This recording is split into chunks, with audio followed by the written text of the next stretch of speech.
video, I am demonstrating how to make a foundation single crochet, which is also called chainless foundation.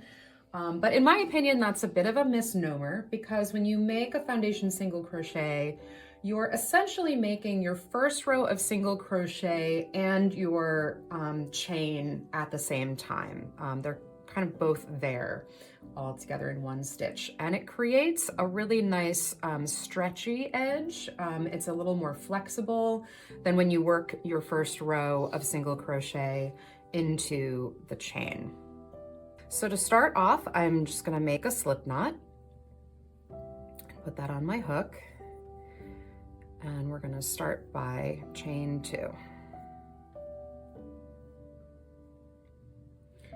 Now we're going to insert the hook into the first chain, that is to say the second chain away from the hook, and draw up a loop.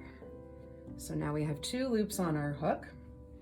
Now we're going to yarn over and draw the yarn just through the first loop. And that step creates your first chain, essentially. The chain part of the foundation single crochet. And if you want, you can place a stitch marker right on this first stitch, and that will help you to be able to identify it later when we're going to go into that.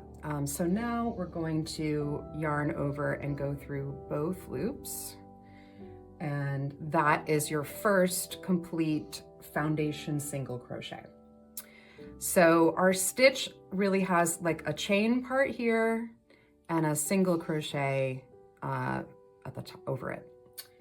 So now we're going to insert the hook into that chain part of the stitch. So if I take my marker off so we can look at what it looks like without the marker in it, it's sort of this little vertical right there. So we're going to go under both legs of it just like we would if we were going into our chain, when we're going into our foundation chain. We're going to draw up a loop, and then just like before, we're going to yarn over and go through just the first one of those. Now this is our next chain stitch, and then we're going to yarn over and come through both to make our single crochet. So now I have 2 on my hook, and I'm working pretty loosely here. You could, just for the purposes of illustration, you could go a little tighter with maybe a slightly smaller hook than this. But yeah, we're gonna just keep doing that. So identifying this is the chain part, so I'm going into the chain part of that stitch, pulling up a loop, yarn over, come through just the first part to make that chain section of the foundation single crochet, yarn over and come through both loops, and there is my foundation single crochet. To count your stitches, you want to count you can really visually see the single crochet stitches. Really, I like to just look at them from the top to count how many you have. 1, 2, 3, 4, 5, 6. This was just my beginning chain, so it's 1, 2, 3, 4, 5, 6. So you're just going to keep repeating those steps until you have the required number of stitches.